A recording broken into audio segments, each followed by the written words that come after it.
I know he's the coolest athletic director in the United States of America. He's been called the Nick Saban of athletic directors. I hope he can hear this intro music. Big Sturgill fan. I was in Indianapolis about 3 years ago, and I got back from a dinner, and I flip it around the TV, and Austin City Limits is on, and I'm like, gosh, this guy's great. And Sturgill Simpson. So I went and saw him a couple months later in San Diego at this little tiny place, about 200 of us. So I think he's blown up a little bit since then. Yeah. He has blown up a little bit, and we want to begin this conversation by officially welcoming you to Tuscaloosa and welcoming you as our new Alabama athletic director. And we got a little bit of a surprise for you. We have tickets for you and your smoking wife, Regina, to go see Sturgill in Birmingham, if you'd like, and to actually meet Sturgill backstage after the show. We'd like to present you with that on the radio this morning. Man, that'd be awesome. I'd love to go see Sturgill. I'd heard he was coming, and I think we'd I know Regina, I've converted her into one as well. I'm a Sturgill Simpson fan as well, so that'll be great. We'd love to go out there and watch him play. Well, 95.3 The Bear has hooked you up with tickets, and then you'll meet Sturgill after the show or before the show, one or the other. That'd be great. He's he's from Eastern Kentucky, and I used to actually work early in my career at Kentucky, so I'm guessing we know some of the same people. So y'all have something to talk about. That'll lead us right into the next question. You were quoted by somebody near and dear to you. They told us when we did our research for this conversation that you said one of the coolest things to happen to you as a big-time college athletic director was being followed by a musician. Who was that? Jason Isbell. Oh, awesome. Yeah. Andy Staples, who's with Sports Illustrated, follows the SEC in college football. He actually told me about him, and really have enjoyed getting to listen to him over the last year or so. But then, kind of find out when everything happens here with Alabama, I find out he's an Alabama fan too. So I'll hopefully get to meet him at some point as well. So he followed you on Twitter, right, Greg? He did, yeah, which is pretty cool. I think it may have been one of those ones you look though, and he's following 10,000 people or something like that. Hey, he ain't following me; he's following you. So I think that's pretty cool. Now, yeah, what are the odds you get him to an Alabama game? You probably could get him in the stadium and hook him up with a good seat. Well, yeah, I'd love for him to be my guest for a game. That'd be really fun, and meet him, and hopefully, I'm going to go see him. My friends and I, we bought some tickets to go see him in Jackson, Mississippi in July. So, ooh, that'd be a good show. And he's coming to the Alabama Theater, also in Birmingham. And guess what? The off the record scuttle is, but he is working on a project with Sturgill Simpson. Those two together, can you imagine? That'd be great. When's he coming to Birmingham? I don't have the date in front of me, but he's doing the Alabama Theater, and it is pretty soon. So we'll check and let you know for sure. That'd be great. Yeah, right. If I can, I'll definitely go to that one. All right. Well, let's get personal for just a minute. You got great taste in music. And this is the kind of show, we'll talk some Alabama football and stuff, but we talk about everything else. Sure. Your wife, Regina, is just, she is a smoke show. Well, I tell you what, I outkicked my coverage for sure to get her to marry me. We've been married next month 23 years. Oh, congratulations, man. Thank you. We got married right out of school. And how did you meet her? I want to know. Well, it was we were both cashiers at a place like Costco or Sam's Club. Were you really? It was my senior year of high school. I got a summer job, and I met her. It's like, man, that's a pretty girl right there. And sure enough, she's got a great sense of humor, wonderful personality, and about four and a half years later, we were married, and now we've got a 21-year-old and a 19-year-old, and we've been really blessed and very fortunate. She's a good girl, and her mom was a school bus driver. Her dad worked for the post office, and so she's really comes from great background, and she doesn't really care if you're the CEO of a company or if you're digging a ditch. She treats people great, and that's she's appreciative of the fact that people are care about what we do, and we both feel very fortunate. Well, let me tell you something. When you had your introductory press conference, I thought you had Miss America with you. I mean, she is gorgeous. So congratulations, and I hope on your anniversary you will at least go to Costco for a few minutes. You almost have to. Exactly. Well, I hope we can get a podcast of this interview so I can share it with her, make her tell her, build her up a little bit, and at the same time too, obviously, hopefully I can get a few points. Well, look, you'll get a copy of this interview if we can meet her one day. We would love to. We would love to meet her in person, and you as well. Maybe when we do a follow-up, we can present you with those Sturgill tickets and those backstage passes. All right? That'll be great. Okay, I know it's a busy day for you. It's your first Alabama A Day. I was talking to Tommy Ford, a longtime friend of yours, last night. He said y'all go back 15 years. He's a friend of our show here at the Bear. He says you're playing in an A-club golf tournament today. What's going on? Yeah, playing in that this afternoon. I'm only going to be able to play 9 holes, but I'm going to meet a lot of our former football players and a lot of our student athletes across the board. Are you a good golfer? I'm Because Tommy Ford said you were lousy. No, he did not. Right. He did not say Absolutely that. right. He didn't say that. Yeah, no, I'm okay. Some days I look like I know what I'm doing, other days I don't. I So got you. All right. Well, I have found though that people like to play here in Alabama, so that's great with me because I do enjoy playing when I can. absolutely like to play. I want to talk about you being hired because it is so rare in sports, especially these days, and with 24/7 media for secrets to be kept. But this was stealth.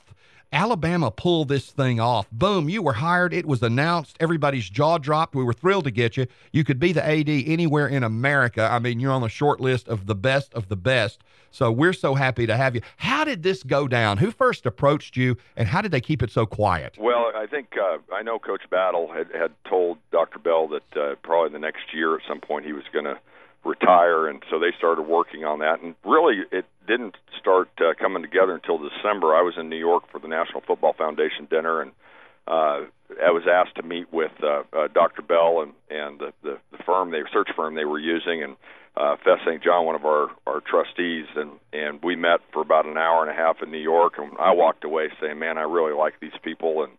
And then over the college football playoff time, it sped up very quickly, and the week after the championship game, I was Regina and I came out here to Tuscaloosa and met with a couple folks, including Coach Saban and Miss Terry, and had a really good discussion with them. And did you have? I read, and you tell me what's true and what's not, because you never know. That y'all had dinner with the Sabans. Is that right? No, we didn't have dinner. We just went out to their house. Out to their house. Okay. Yeah, and ended up spending a couple hours together, and I, you can't but appreciate wherever you are what Coach Saban has done for Alabama football and our university, and it was a wonderful conversation. And is it true that Miss Terry closed the deal? Because we hear she does a lot with recruiting, that she can close the deal. She absolutely helped close the deal. She's the best, no doubt about that. Did she and Regina hit it off at the first minute? They did, and that's Regina, who she is too. She really found a connection to Miss Terry, and they had a really good conversation as well. Is Nick Saban at that level? I don't know if you knew him or what degree you knew him or had dealings with him. Is he hard to talk to? Is he hard to get to know? What was it like, just you and he and the wives there at the house? He was great. We had a good discussion back and forth. He asked a lot of good questions. I asked a lot of good questions. Were you nervous? No, not really. I've been around college sports my entire life, and had great respect and admiration for Coach Saban, and that certainly has nothing but strengthened since I've been here, and it was just a great conversation. Anything surprise you about the conversation, or were there any funny moments that you could share? Well, I'm trying to think about that. We actually went down to the lake together. You did? Yeah, and saw Lake Tuscaloosa for the first time, and it was had a good conversation about that, and saw their boat, and it was great. He didn't put on any Eagles music for you, did he? No, is he an Eagles fan? Oh, God. He's like the biggest Eagles fan ever. And apparently Rolling Stones, too. There's a song by the Rolling Stones that he and Miss Terry play in the car on the way home after they get back to the airport from any away game. And they're huge Stones fans and huge Eagles fans. So I like them as well. So that's you need to turn them on to Sturgill Simpson, Greg. I'll see if I can get them introduced to that. This quote was said about you, and I love this. A colleague said this about you. We're with Greg Byrne, the new AD at Bama. He said, "Greg's a lot like Saban, known for his track record, and he doesn't take any expletive S word." I wonder who said that, because I saw that quote, and hopefully people think of me as a good guy, and I really appreciate people and the fact that people care so much about the University of Alabama. At the same time, too, in a leadership position, you got to have a little backbone to you and stand up when the time is right. Amen. And so I hope, I don't know if I've got it all figured out by any stretch, but I try to have the right approach. Well, we've heard great things about you, obviously, and your track record and your spirit, and we're so happy to have you as part of the Bama family. But I want to ask you something. How do you shift gears? How do you go with an allegiance and loyalty to Mississippi State, and you've done Arizona and Kentucky and a history at Oregon, and now Alabama? I'm just wondering, when you make a change like this, how do you do that emotionally? Well, there is an emotional change that takes place. Once you're around the student athletes, the coaches, the fans, the university setting, you quickly embrace that. And I tell our staff all the time that this is a lifestyle; it's not a job. And so you're here early, you're here late.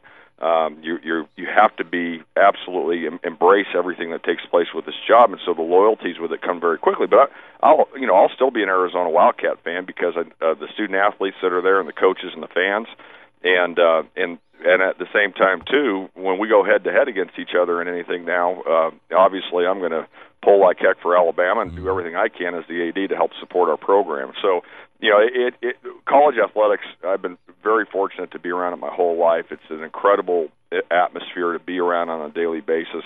And so the loyalties that you have because of that environment develop very quickly, and your passion runs deep, within just a few months, really. Understood.